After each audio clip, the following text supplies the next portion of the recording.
Good day, everyone, and welcome back to Skyrift, your channel for in-depth aviation stories. On March 23, 2009, FedEx Flight 80, a routine cargo flight from Guangzhou, China, to Narita, Japan, ended in tragedy just seconds after touching down. What went wrong? A mix of gusty winds, pilot decisions, and a subtle design quirk in the MD-11 that had caused trouble before. Let's dive into the full story, exploring the pilots, the aircraft, and the lessons learned. This is Skyrift. And here's the story of FedEx Flight 80. It was just before 7 a.m. at Narita International Airport near Tokyo. The spring dawn was breaking, runway lights still glowing as the airport buzzed with morning arrivals. FedEx Flight 80, an MD-11 freighter, was nearing the end of its 3.5-hour overnight haul. For the two pilots, the flight had been unremarkable until the final moments. The captain, aged 54, was a FedEx veteran with a U.S. Marine Corps background, where he flew fighter jets and landed on carriers in all conditions. With over 8,000 flight hours, including 3,600 on the MD-11, he was known as steady, methodical, and reliable a pilot who flew by the book. The first officer, 49, came from the U.S. Air Force, flying massive C-5 Galaxy cargo jets. Before joining FedEx, he had over 5,000 hours total, but only 879 on the MD-11, making him competent but less seasoned on the type. With challenging weather expected, he was pilot flying, a captain monitoring. Their aircraft, registered N5-6FE, had a unique history. Built in 1994 as a passenger MD-11 by McDonnell Douglas, it was converted to a freighter a decade later. It even served as a NASA testbed for a propulsion-controlled system, flying on engine thrust alone in case of control failure. By 2009, it was a reliable workhorse in FedEx's global fleet. The MD-11 was a stretched, modernized successor to the DC-10, designed in the late 1980s to compete with Boeing and Airbus. It promised longer range, better efficiency, and a two-pilot cockpit thanks to automation. To achieve this, McDonnell Douglas made trade-offs. Powerful engines, a smaller horizontal stabilizer to cut drag, and a weight distribution that created a barbell effect. This made the plane powerful but twitchy, especially during landings. Pilots loved the thrust, but found the MD-11 demanding. Its smaller tail and weight balance meant pitch changes were slow to start, but hard to stop. The Longitudinal Stability Augmentation System, LSAS, helped maintain pitch and cruise, but near the ground, it could be overridden with just 2 pounds of yoke force. At loose speeds, large pitch inputs could lead to overcorrections, especially in gusty conditions. The MD-11's safety record reflected this. By 2009, it had multiple landing incidents, often involving bounces. FedEx's own Flight 14 in 1997 at Newark crashed after a hard landing, bounce, and nose down.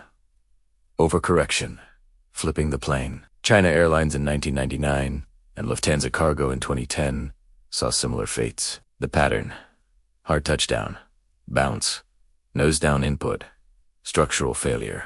FedEx trained pilots on bounce recovery. Hold 7.5 degrees pitch.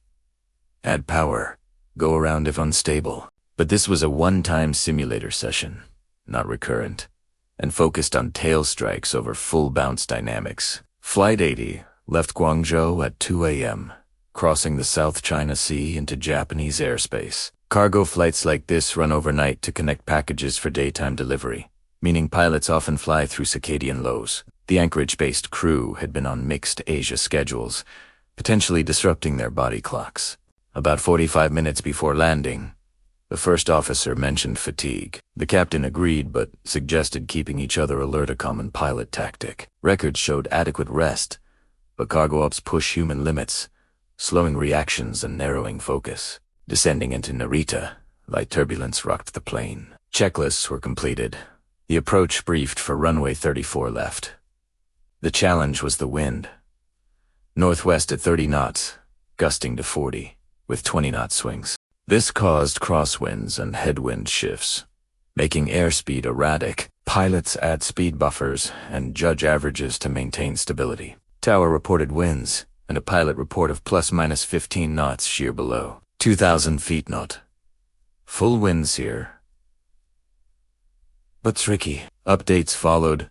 320 degrees at 26, gusting 38, dropping 216.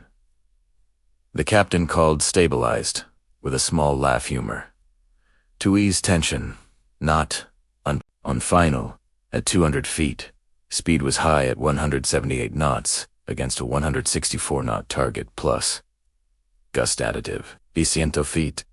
A gust dropped it to 154 below minimum. Auto throttles, set for autolan, retarded to idle at 50 feet, worsening the speed loss. The MD-11's low-speed sluggishness became critical. The flare should begin at 30 feet, but the first officer delayed 220, likely managing gusts. It would add, but inertia delayed response, so he pulled more, then pushed forward to correct. This drove up sync rate. Radar altimeter calls came fast. 100, 50, 40, 30, 20, 10. The plane hit hard at 1.63 G on all mains. It bounced slightly, but the forward cockpit made it feel grounded. Thinking it was down, the first officer pushed forward again to direct. This sent the nose down, leading to a second, harder impact nose gear first, then mains at 2G, exceeding design limits. The plane bounced 16 feet. No power was added. No go-around code. Pitch oscillated. The third impact hit over 3G. The left main gear failed vertically, with no shear design for such force. The wing spar fractured, spilling 50,000 pounds of fuel. Sparks ignited a fireball. The plane yawed left, rolled over the failed wing, inverted, and skidded off the runway. Tower triggered crash response instantly. Firefighters arrived, but the blaze was too intense. Both pilots were lost. The entire sequence, from threshold to stop, took less than 10 seconds. Investigators pinpointed the first officer's nose-down inputs before the first and second touchdowns as primary causes, leading to bounces and overloads.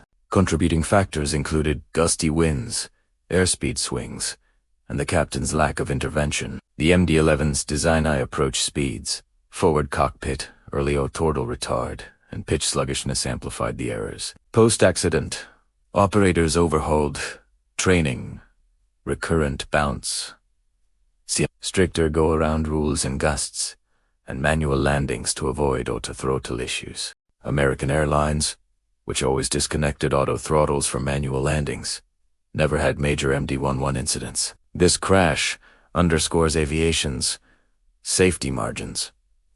Winds, fatigue, and design quirks can erode them. Know your aircraft, train rigorously, and don't commit to unstable approaches. The final report, aided by experts like Captain Shem Melmquist, clarified the MD-11's handling challenges. Thanks for joining us on Skyrift. If this story gripped you, subscribe for more aviation deep dives.